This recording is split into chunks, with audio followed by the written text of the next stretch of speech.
Good evening. This is Cokesbury Connections. Tonight, E-Bette Shidler. Hi, E-Bette. Hi, Jerry. Welcome. E-Bette, Thank you. you're a master gardener? Yes, that's right. Tell us about your work here, your volunteerism here.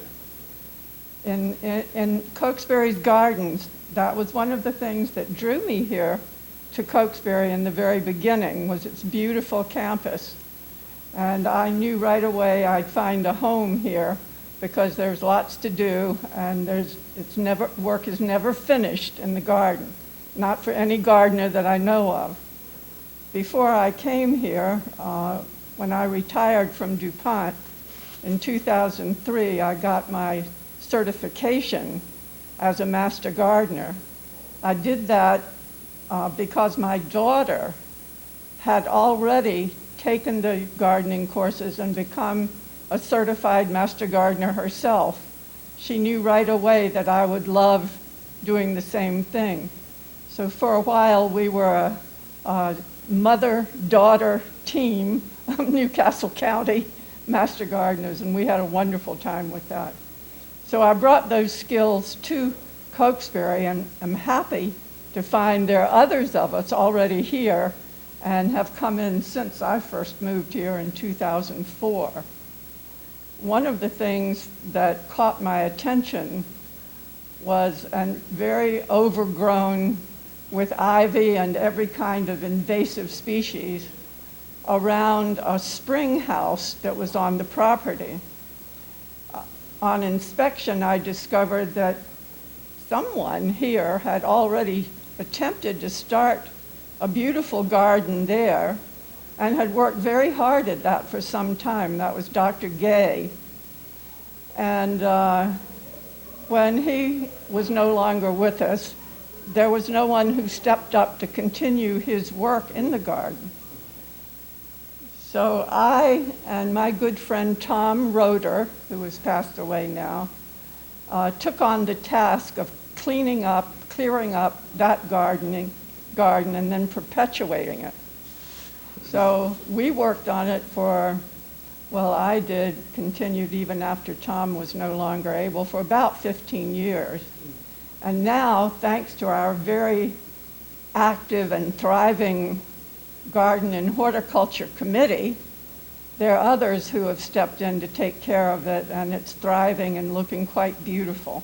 I'm always very happy about that. Was there some kind of, what was going on in the meadow there? And they mowed something by mistake, or what? And the meadow came along just a few years ago, and that was land that was not used. It had been taken over as a dumping spot for the clearing out of Cokesbury lands. It was just a landfill, and so the soil there was not particularly good. And Cokesbury, I guess that would be PUMH at that time, used it as a trash land. It was never designated as a building site. And so eventually the Garden and Horticulture Committee thought about how to best preserve that land but make it look better and make it enjoyable to all of us here at Cokesbury. And so Jean May and others started to develop it as a true meadow with its beautiful natural flowers and native plants all in there. Maybe I made a mistake. I was talking about the area along the service road where the grass is. Our green back lawn? Yes, there were some flowers were growing there. Yes. Tell us about that story. Well, I don't know how much of a real story it is, but the back lawn is not truly a meadow, and I don't particularly like that as a designation of a meadow. I call it a lawn or a commons area. My mistake. Well, no, but it is referred to as the meadow. So I think we should change that nomenclature. Is that a name? But yes, there's a strip of garden right along the edge of the access road that we planted in daffodils. Ah, And that was done also by the grounds committee because people had asked to have an area where they could pick flowers and take them home with them. And that's the only area we have where you can go and pick the flowers. And hopefully people will not park their cars on top of the daffodil bulbs, which has been a problem in the past. how long have you been in Cokesbury now? Well, I moved here in 2004, so that makes me an old timer.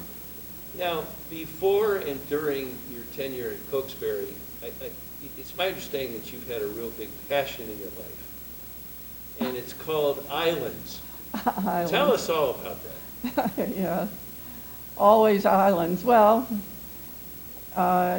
in my childhood, I spent a good deal of time on an island. So I lived on an island, and this was the island of Ocracoke Island in the Outer Banks of North Carolina. And my family, my grandfather used to go there to hunt geese and ducks, and then my grandmother, of course, went along with that, and then she had one of her babies on the island, which was my mother's brother, at a time when there were no doctors or nurses and only a very small population of people living on the island. But as time went on, my father gave a cottage on the island to my mother as a wedding present. So that cottage belonged only to my mother. It didn't have my father's name on the deed. And we left the mainland, Washington, North Carolina, which is just a small southern town, and went to Ocracoke the day after school was out, and we stayed until the day before school started. So I spent summers on an island and thereby acquired a long and abiding love of islands that I have visited all over the world. And that's been a great privilege and great fun. Some of those islands include very far away and remote areas, such as the Solovetsky Islands in Russia, in the White Sea of Russia. And they have a Russian Orthodox church there that is the first Russian Orthodox church to be built. It's that old, and it's on an island. And that island was later, in our memory, in our history, turned into a stalag, a prison for during the communist era, a prison for some of the great writers and poets of Russia. So that's what drew my attention to those islands. It became Stalag 17. That was. Is that right? That was the book that was written about the Solovetsky Islands, or Stalag 17. What other islands did you visit? Well, my partner Jorgen Braun, who I moved here with, liked the Marquesa Islands best, and those are a Pacific island group. They say that it's an archipelago. There are about 5 major islands, and I say major, meaning they have a very small village on them, each one of them. But they say it's the island group, the archipelago, that's the furthest away from any major land group. So you go look at a globe, and you put your finger in the middle of a blue patch of ocean on the Marquesas, and you'll see that there's no major landmass anywhere near it. So we got on a ship in Tahiti and went 2 days on the ship before we reached the Marquesas. Wow. A famous person who got there before us was Herman Melville. Do you remember him? The author. He was out hunting whales. And Moby Dick. Moby Dick. He wrote Moby Dick. And he wrote a book called Omoa. Omoa. O-M-O-A. And he wrote that specifically about the Marquesas, where he jumped ship, left his ship, and decided to live there on that island, the Marquesas Island, and write a book. So we have that as a legacy. And other people that found their way there were the painter Gauguin lived there for a while. And there's a French singer, a pop singer like our Frank Sinatra, but he was French. His name was Jacques Brel, and he's actually buried there in a cemetery on the Marquesas Islands. So that's kind of interesting that even though I occasionally get to a spot where I don't know anybody that's ever been there before, I find out somebody got there before me. And a lot of times they're Germans. What nationality, what country is associated with that island, those islands? With the Marquesas, Mm-hmm. it's France. It is French Polynesia. French Polynesia. Mm-hmm. Wow. Anything in the Bahamas, anything like any islands down there? Oh, yes. Well, yes, I've been all over the Caribbean. Any favorites in the Caribbean? Well, it's sort of like choosing among your children. You know, you don't know which one to point to first. I was laughing because I read an obituary in Sunday's paper about a woman who had been born on Saba Island in the Caribbean. So most people have never heard of that. Have you heard of Saba? No. Yes, no. And I spent several days there one time, because if you are sailing in the Caribbean, and many people do, they go to islands that have lovely beaches. Well, Saba doesn't have any beaches. It's a volcanic cone that rises straight up out of the sea, several hundred feet. But on the very top of that cone is a radio station. So any sailor using his radio goes through Radio Saba, which is on the top of that mountain. So I knew that since we had had charter sails several times in the Caribbean.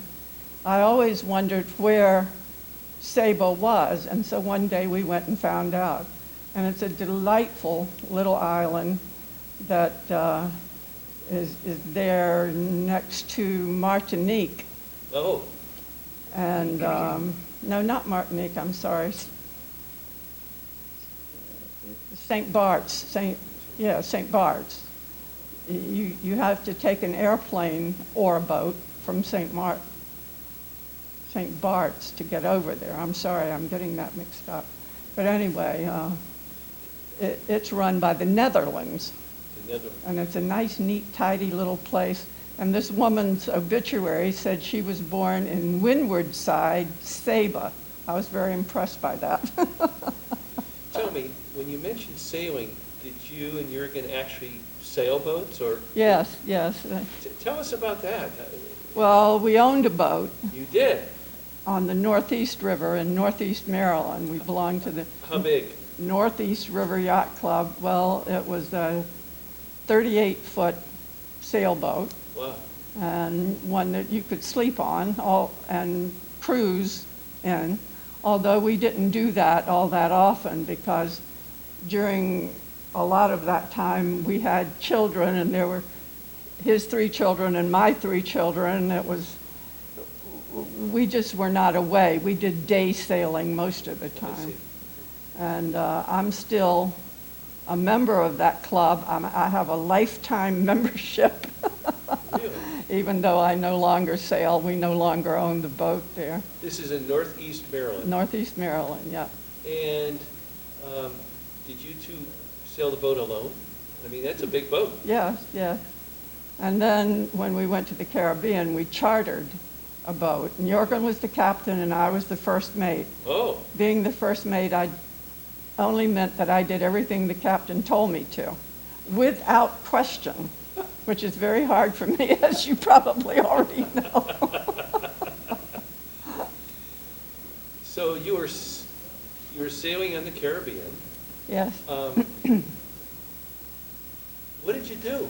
I mean, did you just sightsee? Did you swim? Did you fish? I'm nosy about whether you and Jurgen were fisher people. No, we don't fish. We look at the fish. You look at the So our primary activity, besides the actual sailing, which we love to do, we love to actually sail the boat. Okay. But when we're in harbor, all these beautiful places and beautiful beaches, in mid-afternoon we would stop, and then we spent our time snorkeling, which was another particularly favorite thing because I love everything in the sea. And so our fishing consisted of looking at whatever the beautiful reef fish were, sea turtles and octopuses and starfish and the coral reefs and whatever they produced. Any deep sea diving? Jorgen did deep sea diving. I did not. I'm sorry to say I never did that, but the truth of the matter was it was too expensive a hobby for me to take up.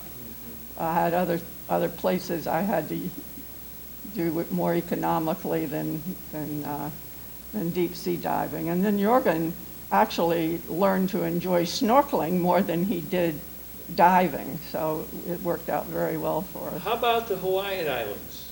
Ever go out there? Nope, no, nothing about Hawaii. Doesn't that seem like a terrible omission? It does to me. I was on the airport landing strip one time, and that's the most I've ever seen of the beautiful Hawaiian Islands. I would love to do it. Samoa? Any Never other did. islands on the? No, not to Samoa.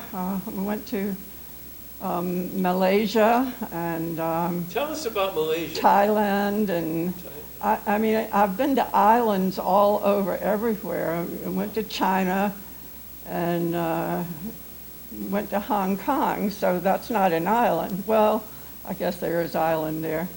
But in Hong Kong, instead of walking the streets and seeing the city, we got on a boat, and we do this everywhere we ever went.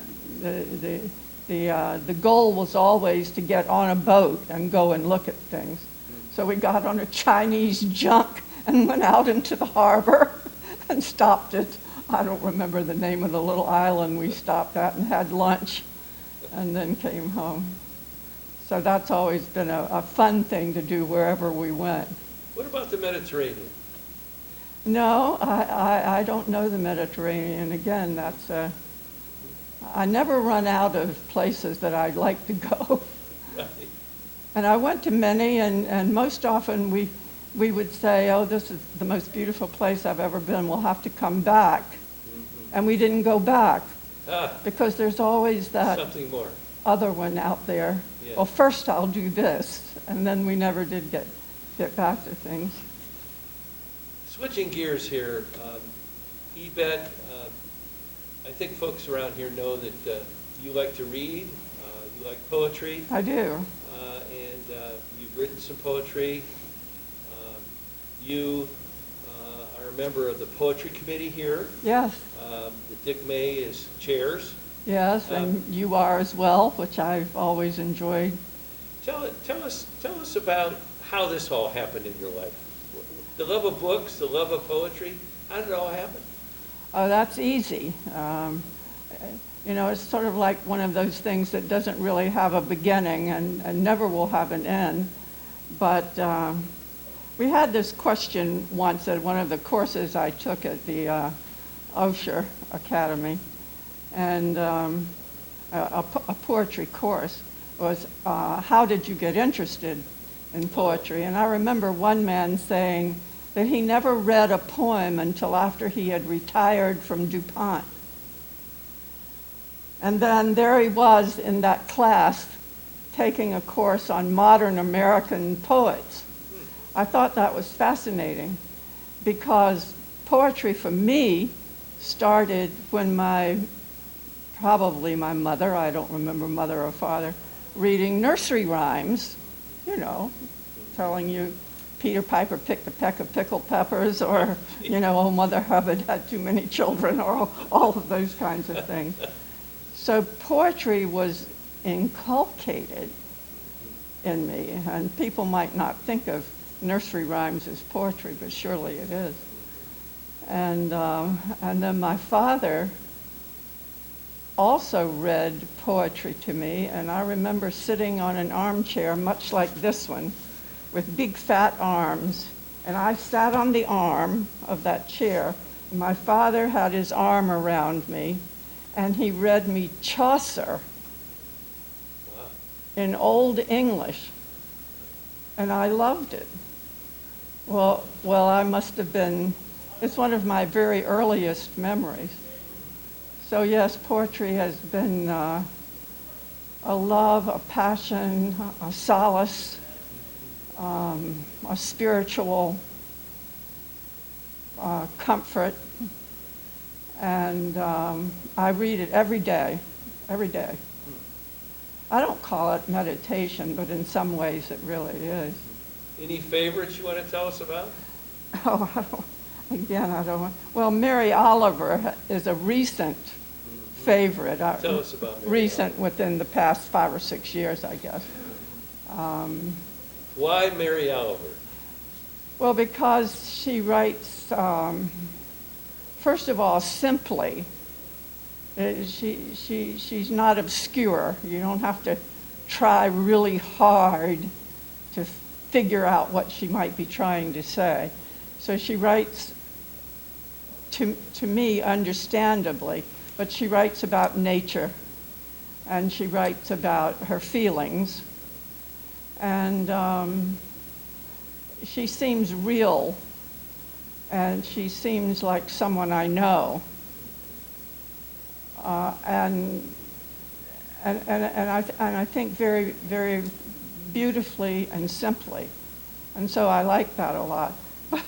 But just a few days ago, I ordered another volume of Edna St. Vincent Millay, which I already know upside down and backwards, but I couldn't resist a particular anthology, so I have that on my Kindle ready to read.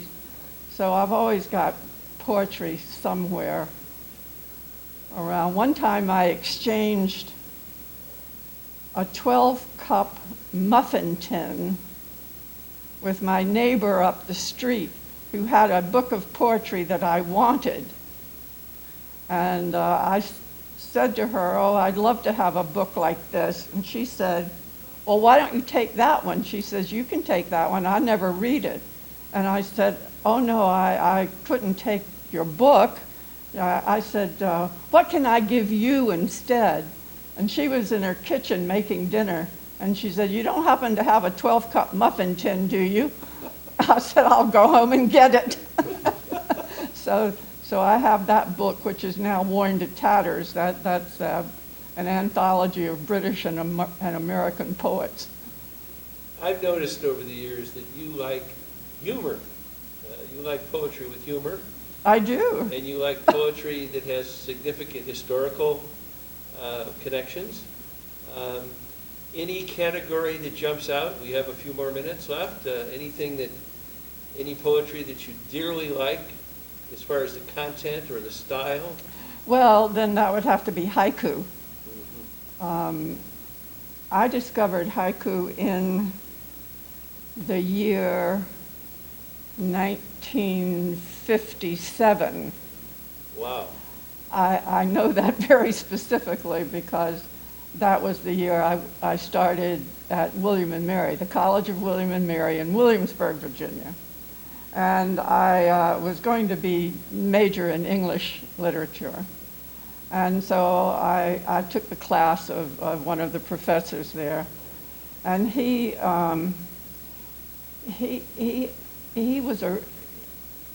taught writing, not poetry, but he taught writing.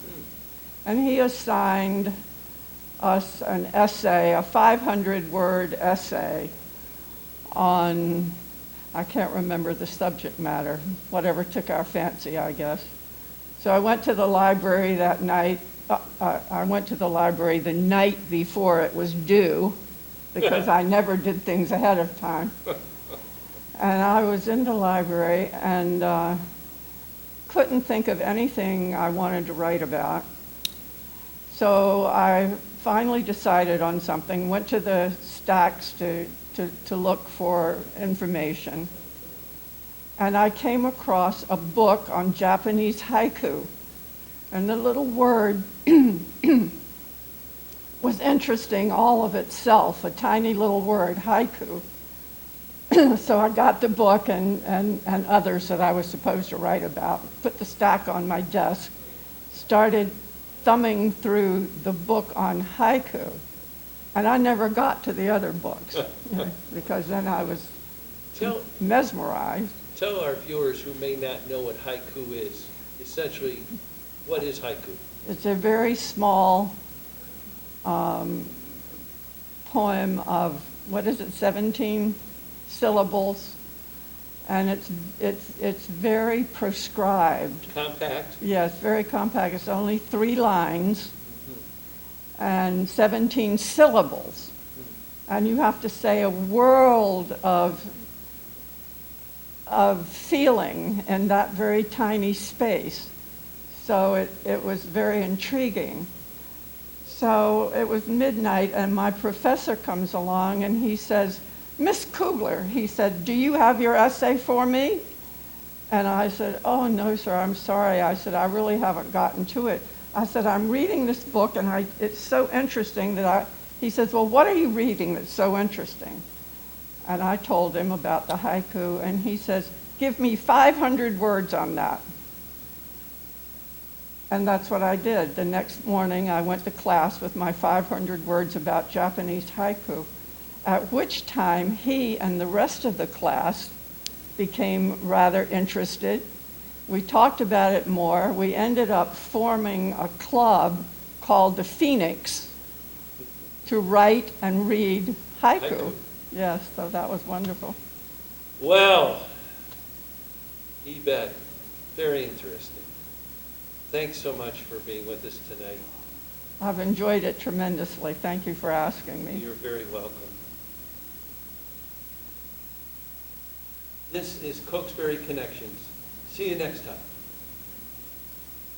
Great job.